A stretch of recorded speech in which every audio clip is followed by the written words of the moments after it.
आज हम लोग सॉल्व करेंगे 9th क्लास के chapter surface areas and volumes के एक्सरसाइज 11.1 से क्वेश्चन नंबर 8। इस क्वेश्चन में हम लोगों को दिया है a bus stop is barricaded from the remaining part of the road by using 50 hollow cones made of recycled cardboard. Each of has base diameter of 40 centimeter and height 1 meter.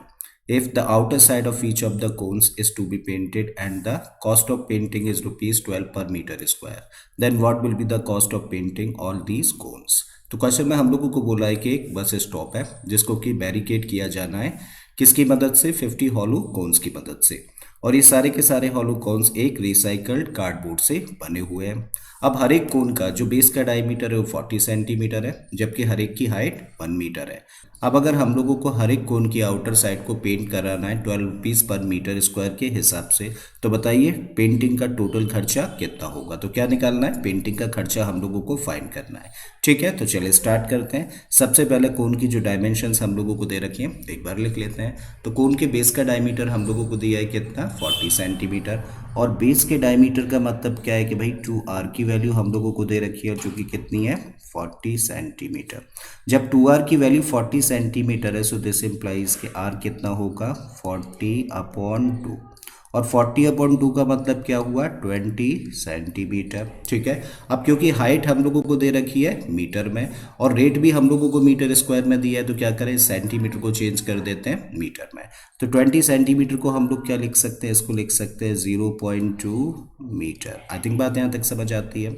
Height हम लोगों को दे रखी है 1 metre school की, तो H की value हम लोगों को दे रखी है 1 मीटर। राइट, अब जब पेंट किया जाना है आउटर सरफेस पर, तो आउटर सरफेस पर पेंट किया जाना है तो इसका मतलब हर एक कोन के कितने एरिया को हम लोगों को पेंट करना है। तो उसके लिए हमें क्या निकालना होगा, इस कोन का कर्व्ड सरफेस एरिया। और कर्व्ड सरफेस एरिया निकालने का फॉर्मूला क्या होता है, पाई आर एल। और इस पाई आर एल में आर की वैल्यू तो हम लोग जानते हैं, एल की वैल्यू हम लोग नहीं जानते। तो सबसे पहला काम क्या करें, हम लोग एल की वैल्यू फाइंड करें। ठीक है, सो देयरफॉर सबसे पहले एल की वैल्यू हम लोग फाइंड कर रहे हैं। और एल निकालने का फॉर्मूला क्या होता है, ये होता है अंडर रूट में H square plus R square. Just क्या करिए, वैल्यूज रख दीजिए। तो एच की जगह पे हम लोगों ने रखा 1 और इसका स्क्वायर कर दिया। आर की जगह पे हम लोग रखेंगे 0.2, तो 0.2 और इसका भी स्क्वायर करना है। सो दिस इक्वल टू 1 का स्क्वायर किया तो 1 मिला, और 0.2 का स्क्वायर करेंगे तो क्या मिलेगा, हम लोगों को मिलेगा 0.04। और जब दोनों को प्लस कर देंगे तो क्या हो जाएगा, 1.04। और क्वेश्चन में हम लोगों को दिया है कि अंडर रूट 1.04 की वैल्यू कितनी है, 1.02। तो यहाँ पे हम लोग क्या रख सकते हैं, 1.02, क्योंकि क्वेश्चन में दे रखा है। ठीक है, और ये किस में आएगी, मीटर में।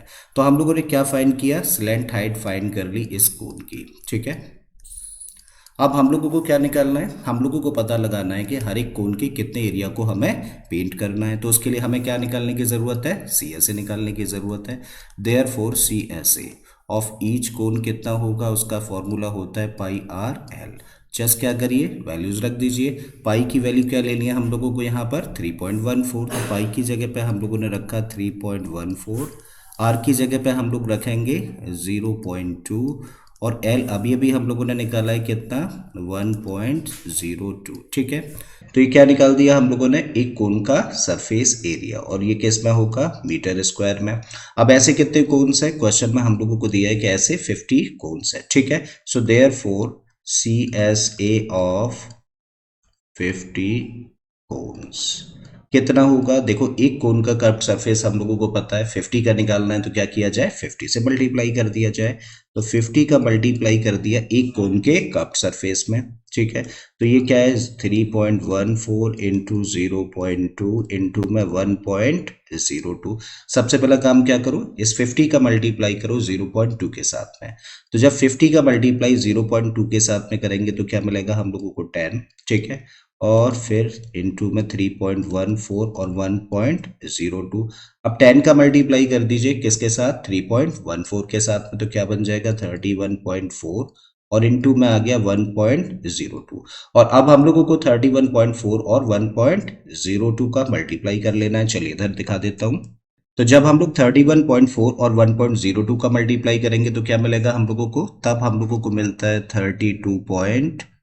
028 मीटर स्क्वायर। और ये क्या फाइंड कर लिया हम लोगों ने, एरिया टू बी पेंटेड, यानी कि ये वो एरिया है जिसको कि पेंट किया जाना है। और किस रेट में पेंट किया जाना है, 12 रुपीज पर मीटर स्क्वायर के रेट पर। क्या निकालना है हम लोगों को, कॉस्ट ऑफ पेंटिंग। ठीक है, so therefore total cost of painting equal to, भाई कॉस्ट निकालने का फॉर्मूला क्या होता है, जब एरिया का केस हो तब इसका फॉर्मूला होता है रेट इनटू एरिया।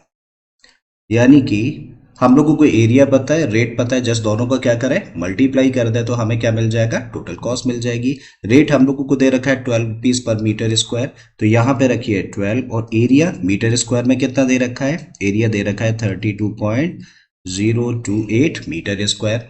और जस्ट हम लोग क्या करें, दोनों को मल्टीप्लाई कर देते हैं, तो 32.028 और 12 का मल्टीप्लाई करेंगे तो क्या मिल जाएगा, तब हम लोगों को मिल जाएगा 384.336 रुपीज। अब इसको क्या करिए, 2 डिजिट्स तक राउंड ऑफ कर दीजिए डेसिमल के बाद। तो थर्ड डिजिट हम लोग देखें तो क्या है, 6 है, जो कि 5 है, 5 से ज़्यादा बड़ा नंबर है। तो ऐसे केस में, राउंड ऑफ के केस में हम लोग क्या करते हैं, अगर कोई भी डिजिट 5 या 5 से ज़्यादा होती है तो इससे पहली वाली डिजिट में 1 प्लस कर देते हैं। तो 3 में 1 प्लस करेंगे तो क्या बन जाएगा, यहाँ पर 4 बन जाएगा। तब इसको क्या लिख सकते हैं, तब इसको लिख सकते हैं 384.34 अप्रॉक्स।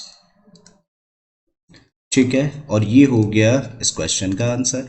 तो मुझे उम्मीद है स्टूडेंट्स कि आप लोगों को ये क्वेश्चन अच्छे से समझ आ गया होगा। अगर ऐसा है तो प्लीज़ वीडियो को लाइक कर दें, चैनल को सब्सक्राइब कर लें, और बाकी के इसी तरीके के क्वेश्चंस के लिए प्लेलिस्ट में चले जाइए। ऑलरेडी इस तरीके के बहुत सारे क्वेश्चंस मैंने अपलोड किए। मैं फिर से आता हूँ एक नए क्वेश्चन, एक नए कॉन्सेप्ट के साथ में। Till then keep learning and thank you for watching this video.